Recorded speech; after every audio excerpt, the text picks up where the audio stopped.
तो गाइस कैसे हैं आप सब लोग। द बर्निंग स्वर्ड के एपिसोड 125 के साथ हाजिर हो। तो लास्ट एपिसोड के एंड पे हमने देखा था कि हमारा किन्नैन जो होता है वो मास्टर के पास से वो अंडा लेता है और उसको अपनी बॉडी में अब्जॉर्ब कर लेता है। हालांकि वो अंडा उसे बिल्कुल अंडा और साथ में ऊपर पॉटी लग रही होती है, लेकिन इसके बावजूद उसे अपनी बॉडी में अब्जॉर्ब करता है। जब उसे बॉडी में अब्जॉर्ब करता है उसे महसूस होता है उसकी पावर्स काफी ज्यादा बढ़ चुकी हैं, क्योंकि उसकी फिजिकल स्ट्रेंथ जो है काफी बेहतर हुई है। लेकिन अभी फिलहाल के लिए वो ब्लड लाइन की पावर्स को यूज नहीं कर पाएगा जब तक वो डिवाइन राम में नहीं पहुंच जाता। तो मास्टर उसे कहते हैं कि लड़के, क्या तुम्हें पता है कि इस दुनिया में कितनी ज्यादा हाई लेवल की ब्लड लाइंस होती हैं। इस दुनिया में टोटल 10 गॉड लेवल की ब्लड लाइंस हैं और उसके बाद यहाँ पर पूरी 3000 छोटी ब्लड लाइंस हैं जो कि गॉड लेवल से लो लेवल की होती हैं। इसके अलावा जो लो लेवल की 3000 ब्लड लाइंस हैं, उन 3000 ब्लड लाइंस को भी यहाँ पर हाई टू लो 3-4 लेवल्स में तकसीम किया गया। और मुझे लगता है कि इस वक्त तुम्हारे पास जो ब्लड लाइन तुम्हारे हथे लगी है, ये ब्लड लाइन स्पिरिचुअल लेवल की ब्लड लाइन है, यानी कि ये मीडियम लेवल पे जाती है। तो डांसो से कहते हैं कि वैसे मुझे ये तो नहीं पता कि इस ब्लड लाइन की असली पावर्स क्या होने वाली है, लेकिन मुझे लगता है कि तुम यहाँ पर अपनी पावर्स को डोरमेंट रखो और पावर्स को एब्जॉर्ब करते रहो।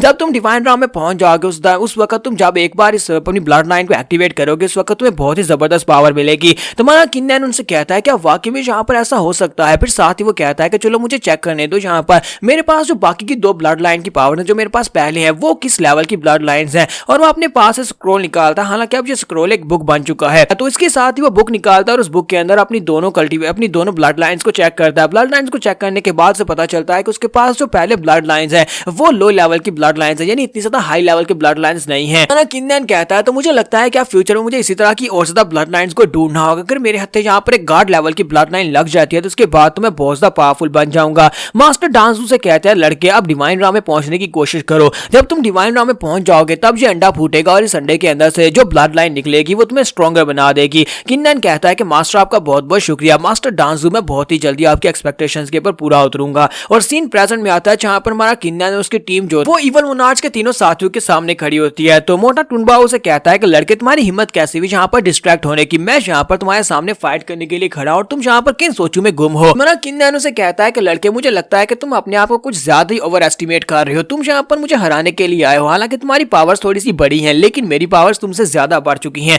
मैं सिर्फ और सिर्फ एक ही हाथ से तुम्हें हरा सकता हूँ। टुनबाओ कहता है कि मैं तुम्हें दिखाता हूँ कि मैं क्या कर सकता हूँ। और इसी के साथ ही टुनबाओ अपने बड़े से वेपन को ग्राउंड के ऊपर मारता है तो उसके अंदर से बहुत ही पावरफुल एनर्जी वेव्स निकलती हैं। तो वो एनर्जी वेव्स हमारे किन्नैन की तरफ आगे बढ़ती है। जबकि हमारा किन्नैन कहता है अगर यहाँ पर थोड़ी देर पहले वाला किन्नैन तुम्हारे सामने होता तो यहाँ पर इस अटैक को नहीं ब्लॉक कर पाता, लेकिन अब मेरे लिए ये कोई बड़ी बात नहीं है। और साथ ही किन्नैन तलवार को सामने करते हुए शील्ड क्रिएट करता है जिससे वो बड़ी आसानी के साथ उसके अटैक को ब्लॉक कर लेता है। टुनबाओ कहता है ऐसा कैसे हो सकता है, तुमने यहाँ पर मेरे अटैक को इतनी आसानी से ब्लॉक कैसे कर लिया। लेकिन कुछ भी हो जाए मैं तुम्हें बिल्कुल भी नहीं छोड़ूंगा। आउली उसे कहता है कि मोटू मुझे लगता है कि तुम्हें यहाँ पर कुछ ऐसा करना होगा जिससे तुम इसको हरा सको, क्योंकि इन तीनों की कल्टीवेशन लेवल पहले से काफी ज्यादा बढ़ चुकी है। क्या तुम देख नहीं पा रहे। मुझे लगता है कि हमें इन्हें अंडर एस्टिमेट नहीं करना चाहिए। तीनों मिलकर अटैक करते हैं। उसे कहता है कि नहीं, तुम्हें यहाँ पर मेरे साथ देने की जरूरत नहीं है। मैं इस वक्त अपने स्पिरिचुअल ट्रांसफॉर्मेशन के 8वें लेवल तक पहुंच चुका हूँ कि ये लड़का जो है इसकी कल्टीवेशन लेवल मुझसे काफी ज्यादा कम है, तो मैं इसे हरा सकता हूँ। और इसी के साथ ही वो अकेले ही हमारे किन्नैन के ऊपर अटैक करने के लिए आगे बढ़ जाता है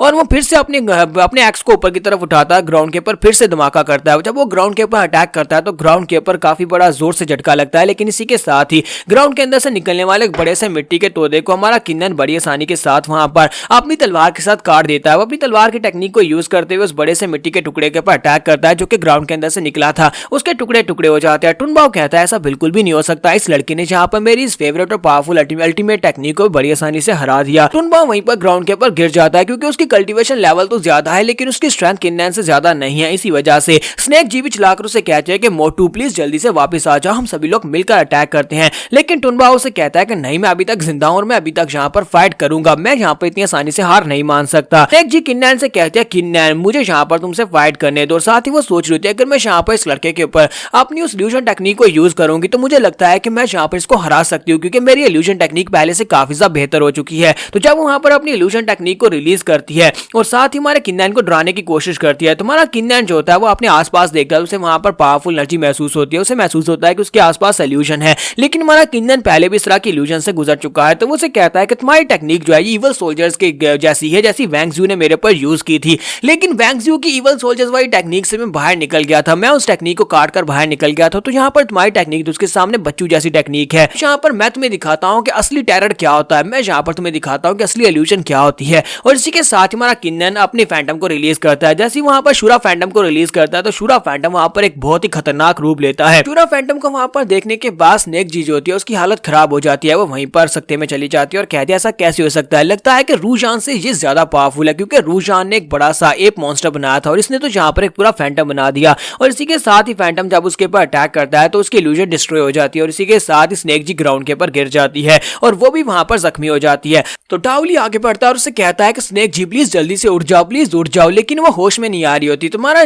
किन्नैन उसे कहता है कि मैंने इसकी सोल को डिस्ट्रॉय किया है क्योंकि मैंने यहाँ पर इसकी इल्यूजन को डिस्ट्रॉय किया जिसकी वजह से इसकी सोल को नुकसान पहुंचा है। अगर ये मोटू टुनबाओ की तरह फिजिकली जख्मी होती तो ये उठ भी जाती, लेकिन लगता नहीं है कि ये उठेगी, इसके जागने के चांसेस बहुत ज्यादा कम है। डाउली उसे कहता है कि तुमने मेरी दोस्त को नुकसान पहुंचाया तो मैं तुम्हें नहीं छोड़ूंगा, मैं यहाँ पर तुम्हें मार डालूंगा। अब डाउली उसके ऊपर अटैक करने के लिए आगे बढ़ता है, वो अपनी बड़ी सी तलवार लेकर किन्नैन की तरफ आगे बढ़ता है। तब की मार निंगरू वहां पर साइड के ऊपर खड़ी होकर डाउली को मशवरा देती है और कहती है कि अगर यहाँ पर तुम्हें फाइट करनी है तो तुम्हें सीरियस होकर फाइट करनी चाहिए। अगर फाइट में तुम इमोशनल हो जाओगे तो फिर तुम्हारे जीतने के चांसेस बहुत ज्यादा कम रह जाते हैं। जबकि हमारा किन्नैन कहता है कि मैं यहाँ पर देखता हूँ कि तुम मुझे कैसे मार पाते हो, और किन्नैन वहां पर अपनी तलवार के साथ उसकी तलवार को ब्लॉक करता है। जब किन्नैन उसकी तलवार को ब्लॉक करता है तो डाउली उसे कहता है कि मैं तुम्हें नहीं छोड़ूंगा, मैं तुम्हारी बॉडी के बहुत ही छोटे छोटे टुकड़े करूंगा। टूनबाओ से कहता है डाउली हाँ इसको मार डालो, हमारा बदला लो, स्नेक जी का बदला लो क्योंकि स्नेक जी मर चुकी है। किन्नैन कहता है कि तुम यहाँ पर मुझे मारना चाहते हो लेकिन मुझे लगता है कि तुम्हें यहाँ पर एक अच्छे वेपन की जरूरत है, तुम्हारी तलवार बहुत ज्यादा कमजोर है। डाउली उसे कहता है कि इस बात का क्या मतलब, मेरी तलवार कमजोर है, और इसी के साथ उसकी तलवार टूट जाती है। तुम्हारी किन्नैन की तलवार जो होती है वो डाउली की तलवार को तोड़ देती है और डाउली पीछे की तरफ गिर जाता है। डाउली भी वहां पर जख्मी हो जाता है और कहता है कि ये तलवार मेरे फादर ने दी थी, ये मेरे फादर की आखिरी निशानी थी जिस तलवार को तुमने तोड़ दिया। कमांडर लू साइड के ऊपर खड़ा ये सब कुछ देख रहा होता है। कमांडर लू कहता है किन्नैन इतना ज्यादा स्ट्रॉन्ग कैसे हो गया, हालांकि उसे यहाँ पर ज्यादा टाइम भी नहीं हुआ। लास्ट टाइम जब मैं उसे मिला था उस वक्त वो स्पिरिचुअल ट्रांसफॉर्मेशन के 3rd लेवल पर था, लेकिन इस वक्त वो स्पिरिचुअल ट्रांसफॉर्मेशन के 9th लेवल तक पहुंच चुका है। लू वहां पर सोच रहा था कि अभी तो सिर्फ और सिर्फ किन्नैन यहाँ पर फाइट कर रहा है, अगर जो तीनों दोस्त मिलकर अटैक करेंगे तो फिर तो यहाँ पर मुझे लगता है कि मैं भी यहाँ पर इनके सामने हार जाऊंगा, मैं भी इनके सामने नहीं टिक पाऊंगा। तो किन्नैन आगे बढ़ता है, डाउली की गर्दन के ऊपर जाकर तलवार रखता है और कहता है हमने यहाँ पर जो खजाना था वो खजाना ले लिया है, जिसकी वजह से अब यहाँ का गेट ओपन हो चुका है, यानी कि इस रैलिक साइड का गेट ओपन हो चुका है। तुम लोग चुपचाप यहाँ से निकल जाओ। लू फैमिली के कमांडर लू और साथ में इवल मोनार्च को यहाँ पर छोड़ जाओ, इन दोनों को छोड़ो, तुम तीनों यहाँ से चले जाओ, तुम तीनों को मैं नहीं मारना चाहता। तो डाउली उसे कहता है कि इस बात का क्या मतलब है, तुमने यहाँ पर मेरी दोस्त स्नेक जी को मार दिया, उसको मारने के बाद तुम्हें लगता है कि मैं यहाँ पर तुम्हें जिंदा छोड़ूंगा। तुमने हमारी एक दोस्त को तो मार दिया, अब यहाँ पर तुम्हारे सामने नौटंकी कार्य हो कि तुम हमें जिंदा छोड़ दोगे। मैं यहाँ पर तुम्हारे सामने भीख नहीं मांगूंगा, ना ही यहाँ से कहीं पर जाने वाला हूँ। किन्नैन उसे कहता है बेवकूफ कहीं कि तुम्हारी दोस्त मरी नहीं है बल्कि तुम्हारी दोस्त अभी तक जिंदा है। मैं यहाँ पर तुम्हें एक मौका दे रहा हूँ ताकि तुम अपनी और अपने दोस्तों की जान बचा सको, अगर जाना चाहते हो तो यहाँ से चले जाओ। डाउली उसे कहता है नहीं, तुम बस यहाँ पर नौटंकी कर रहे हो, तुम हमें मारना चाहते हो, जैसे हम लोग यहाँ से जाने की कोशिश करेंगे, यहाँ से साइड के ऊपर हटेंगे उसी वक्त तुम हमें मार डालोगे, हम ऐसा बिल्कुल भी नहीं होने देंगे। निंगरू माने किन्नैन से कहते हैं किन्नैन जो बेकार है, मुझे नहीं लगता कि ये यहाँ पर हमारी बात को सुनने वाले हैं क्योंकि ये बहुत ज्यादा गुस्से में है और गुस्से में ये हमारी किसी बात को नहीं मानेंगे। कि इवल मोनार्च वहाँ पर साइड के ऊपर खड़ा सब कुछ देख रहा होता है और कहता है कि ये तीनों इस वक्त अपनी दोस्त की मौत का बदला लेना चाहते हैं, किन्नैन को मारना चाहते हैं, जिसकी वजह से इवल पावर्स इनकी बॉडी के अंदर चली जाएंगे और इनकी बॉडी के ऊपर कब्जा कर लेंगे। यही तो मुझे चाहिए था। यहाँ पर हम लोग अपने एपिसोड 125 का एंड करेंगे। नेक्स्ट एपिसोड में देखेंगे कि इवल मोनार्च इन तीनों को यहाँ पर कैसे इवल सोल्जर बनाएगा। एपिसोड की एक्सप्लेनेशन अच्छी लगी हो तो कमेंट करके जरूर बताइएगा और वीडियो को लाइक करना मत भूलिएगा। Thank you.